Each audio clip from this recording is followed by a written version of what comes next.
Hello everyone, it's me again, Matt. Hope you're having a wonderful day. Thank you for joining me. So, I've just recently watched, well, literally within the last 10 minutes, watched A Bridge Too Far, which if you haven't seen that movie, trust me, you need to see it. It's a fantastic, classic World War II movie that just brings me back to my childhood of hanging out with my dad, watching some classic war movies, and just really, really wanting to be a part of the armed forces and the army particularly. And, I was watching it today, and it just made me think to myself, this movie was a huge participant in making me want to join the army. And then it asked the question to myself, what is it that fascinates me about the military and war and battles and fighting and combat and explosions and artillery and tanks? What is it that ticks in my brain? What is it that's different from me to say someone who wants to be a doctor or who wants to be a farmer or whatever else it may be? And I think a huge part of this is down to your childhood and what you're exposed to and what appeals to you, what clicks and what sinks. And I think movies like A Bridge Too Far was one of those things that really sank for me as a kid. And I just opened up like a floodgate of questions, asking myself, what else influenced me to say, what made me want to be in the army? What made me click? If it wasn't movies, it was museums. I think one of the most fascinating things that you can do as a child, or at any age group really, is visit museums. And it's one thing I think today's society is lacking. We don't have that interest anymore in physically going to see something. We have to see it online or on Facebook, or, of course, I'm a culprit of this, on YouTube. A lot of you watch my channel at military equipment and types of things that I review. But the reality is that if you actually want to go see a T-72, or if you want to go see, a Sherman tank, all these sort of different things that we talk about, you can go see them at museums. And I find that the youth of today, for sure, doesn't have as much appeal. Now, I might be just speaking from my own experience. Maybe many of you have gone to museums that are watching my channel who are in the younger age groups. I know a lot of you are very invested into model making and things. And I think that's another big part of, being a kid, is making models and all that sort of stuff. I wasn't a massive model maker as a kid, but my dad was, and he made this beautiful paper Messerschmitt. It was gorgeous, painted amazing. You spun the propeller with a rubber band on it, had landing gear and everything. You spun, and it was made with glue and dope, and you doped all the paper around it, and it was gorgeous. My dad did such a stellar job of this Messerschmitt. It's probably about that big. It was fairly substantial, and little things like that, like models, just start. Then that just even more things just reinforce why I love the military. But another question that kept coming to my mind when thinking about this and reminiscing, I guess, of my childhood, which, by the way, I don't have a very fond. I don't have a very strong memory of my childhood, which is really weird. I talk to a lot of people, and they're like, yeah, I can remember everything since I was 4 and 5. I'm like, literally, man, I can only remember probably 40% of my childhood. I don't know why that is. Maybe I got hit over the head with something really hard. In fact, I think my sister dropped a steel bar on my head when I was trying to pick apples, and I ran underneath a tree. But anyway, we're going off track. But literally, though, the question kept popping up as to, why are you fascinated by people dying in war?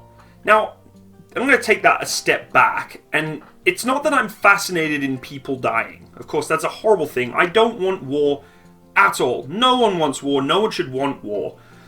But as a kid, you think war is more of a trivial thing. You think it is. You see it in the movies. You see things blowing up. You see people dying. You see these combat scenes, and they're all really cool and fascinating, wow, that's really cool. And then you start growing up, and you start realizing very quickly that, these scenes or these replica, I guess, situations in movies and all these models and even video games, right, which again I'll talk to you about in a second, really are nothing in terms of the reality of warfare and reality of these horrible, awful situations. And I guess the penny kind of dropped when I said, you're a bit of a weirdo. Why is it that you are fascinated by war? Why is that something that you are proud to be a part of? To be a part of the mentality of being involved in potentially war. And what I'm not trying to advocate is saying I want to be in a war. What I'm trying to say is that, as a kid, you see all these cool things. And then when you grow up, you start realizing that these cool things are actually real things that have happened or, could happen or that you could be involved in.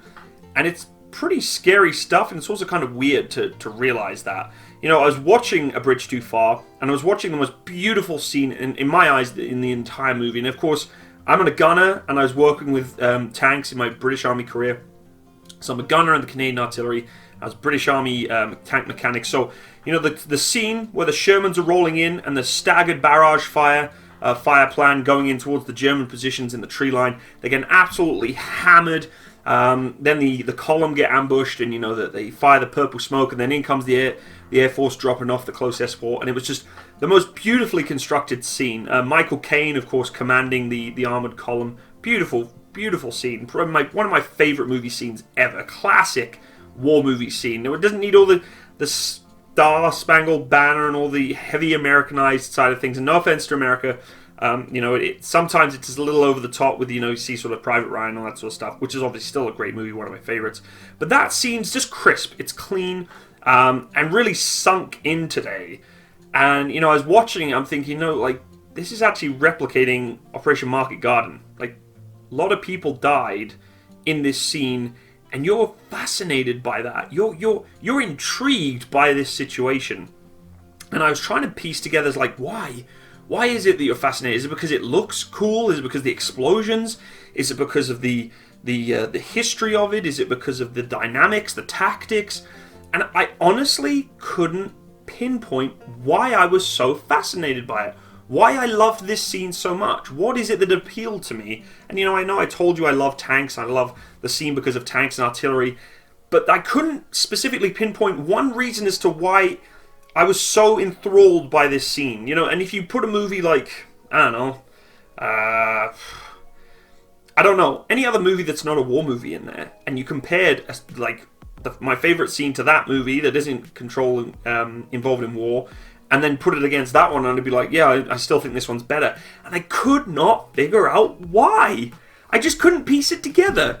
I mean, in the back of my mind, I was lying to myself and saying, well, Matt, it's just good production value, and the explosions look cool, and it's realistic looking, but really, I don't think that's the true reason why I'm fascinated by it. And it's a really weird realization when you start looking at movies like that, and then it starts opening up doors to other things, like video games, right? Now, on my channel, I play a lot of different video games. I've played a lot of military realism stuff. I have a huge amount of fascination for video games and realism, and you know this. And the same questions started popping up. I started looking at some of my older videos playing video games, and the more and more I started to think about it, I'm like, what is it that appeals to you about Squad? Which is one of my favorite video games out there, first-person shooter, very realistic shooter. If you haven't tried it, I would strongly encourage you to. Big shout out to Off-World Industries, by the way. But what is it about Squad that appeals to you? Is it because it's realistic? Is it because it's the sound effects? Is it because it's... And again, I feel like I was just kept lying to myself and telling myself, well, it's because of the immersion, Matt. It's because of the realism. It's because of the cool graphics, and it runs smooth and you can work as a team. And I don't think that's the true reason why I like the game. Not just the game, but the concept of military gaming. And it really aggravates me because I've never thought of it like this before. And maybe I'm going a little deep, but and I kept saying to myself, no, really though, Matt, why do you enjoy it?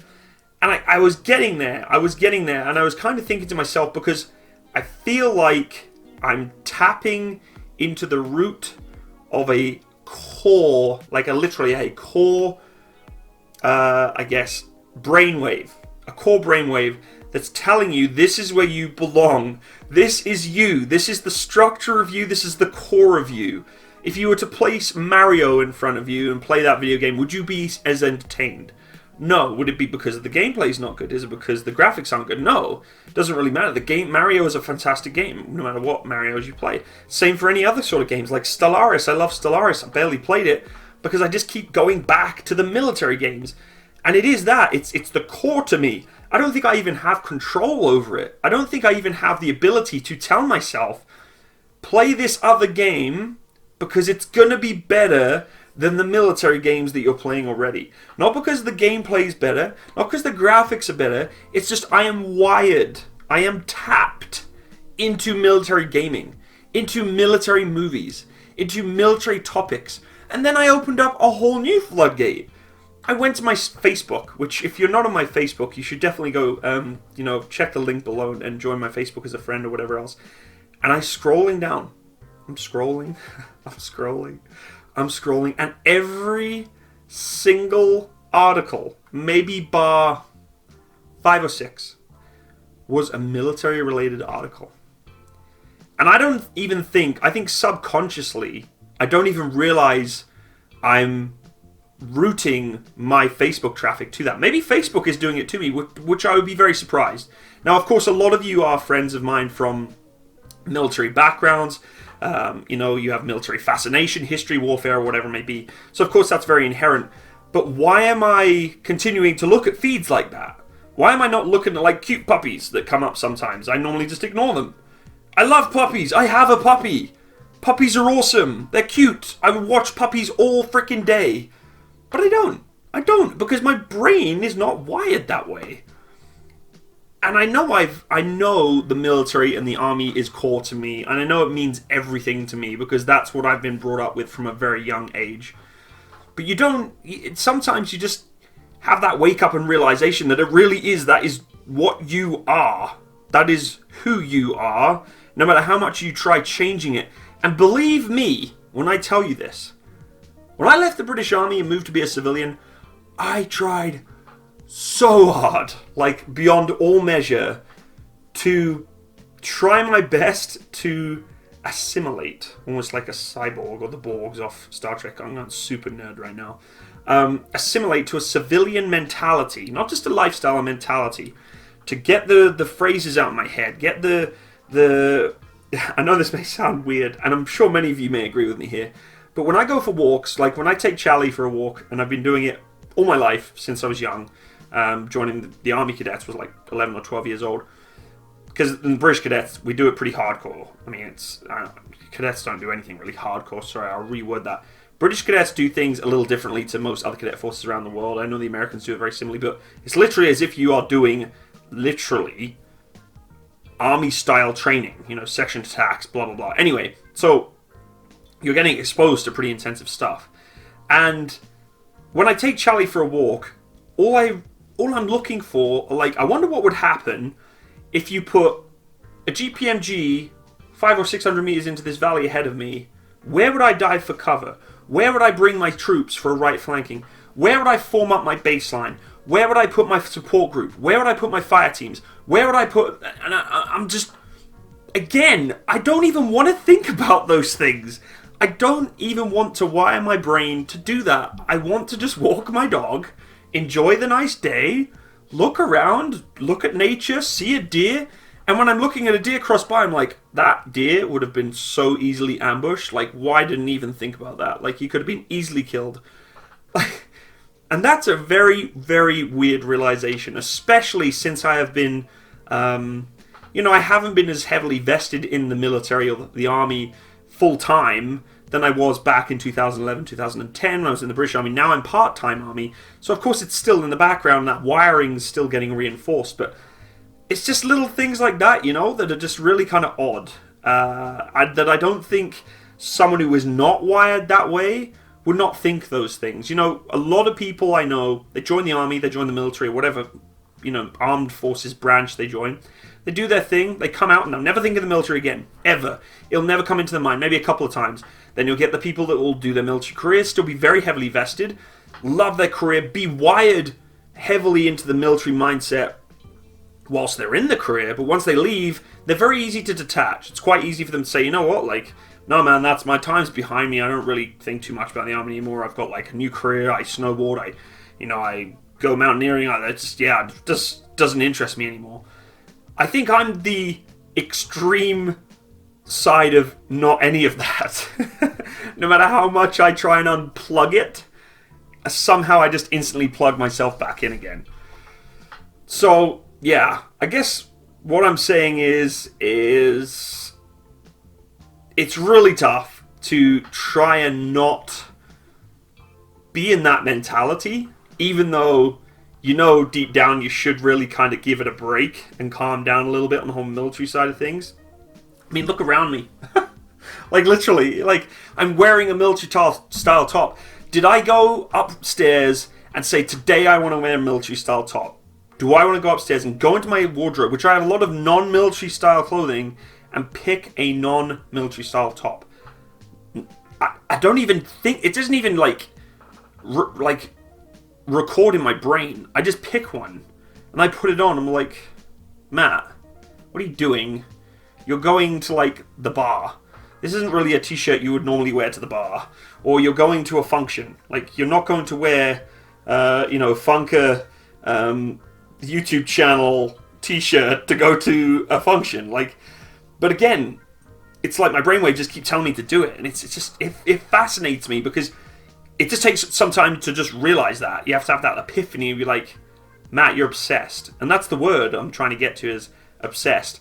And the question is, and I maybe you guys can answer it, why is it that those of us like myself that are so wired into the military, why are we so fascinated by warfare? I think humans in general, from the dawn of time, have had an instinct to fight or flight. And, you know, those of us who would fight in a situation at Woolly Mammoth, you know, we're cavemen at the end of the day, grown up to, if you believe in evolution, grown up to where we are today, fight or flight. And I feel like those who are the fighters are very similar mentality to me, and those who, you know, join the military. I'm not saying everyone's that way. And then the flighters, you know, they're the kind of people who can detach from the military. They can still join it, but they can detach. And I feel like my brain waves just lock into the fight every time, you know, like thinking about ambush positions along the walk and all that sort of stuff. And, you know, as I said, warfare and war itself is a horrible, horrible thing. The most awful travesty that humans can ever really be a part of. Killing other people is obviously never a good thing. But, you know, humans, we have killed each other since the dawn of man.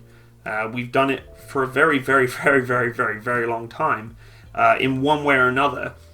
And I think that wiring still is in our DNA. You know, I think when I ask myself the question, why are you so fascinated in warfare?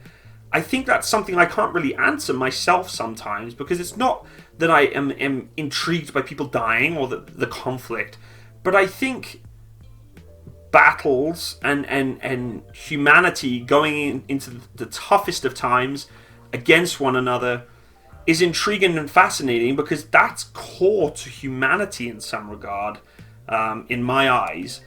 And that's kind of an awful thing to think about, but it's just true. You know, we fight in our little miniature battles every day, whether it be with our colleagues at work, like having a little argument here and there, or, you know, having an argument with your neighbor across the way because his dog pooped on your lawn or whatever else it may be. We're always in sometimes of a defensive or attacking mode, one way or another. And I think I'm just on the extreme of, like, you know, when you're exposed to warfare and the scenes and the movies and the games and the models and all the other things that are involved with the military, that it's exemplified a lot more. And I think that was the conclusion that I could really come up with, but I really don't think it is still the most definitive answer as to why I'm so intrigued and fascinated by warfare and the military. Because a lot of you guys ask the question on my YouTube or on Discord or Facebook. You're like, Matt, why are you so obsessed with military equipment? Why are you so obsessed with like battles and history of the military, and why are you still joining the Canadian Armed Forces since you've been out of the British Army? What made you want to rejoin? What was the deal with that? Why didn't you just stay in the British Army? And again, I don't have answers for you. I'm trying to figure it out, and that's why I made this video, because I just want to try and ask the question as to, maybe some of you agree with me, maybe some of you are on the same page as me and you're experiencing the same stuff. Yeah, I'd just love to hear your opinion. I just thought I'd share you what I kind of thought about when I watched, A Bridge Too Far. When I watched that Operation Market Garden scene with the tanks, I was like, this is amazing. I love this scene. And then I asked myself, why do you love this scene? And like I said before, so, you know, if you've ever had that epiphany or that realization or that discussion with yourself, I'd love to hear your opinion in your comments. Just a friendly back and forth. If you do want to come have a chat, you're more than welcome to either leave it in the comment section below or come to my Discord channel, which is a server-based channel. We have a lot of members that chat back and forth between military equipment. So if you want to come join there, you're more than welcome to. I hope you enjoyed today's video, something a little different, a bit of a deep look, I guess, into the world of Matt. And it's nice to just sort of share my thoughts sometimes about, military mentality and ethos of why I joined and what I'm a part of and why I think that way in my childhood and stuff. Because, you guys like to know a little bit about me, and I think it's fascinating to share our experiences with one another. Anyway, if you do want to see more of these kind of videos, leave a like with that big old thumb button there. And if you want to see more of my videos in general from my channel, please hit the subscribe button and the little bell by the subscribe button so you can be notified of upcoming videos in the future. Thank you again all for joining me. I hope you have a wonderful day. All the best. Bye-bye.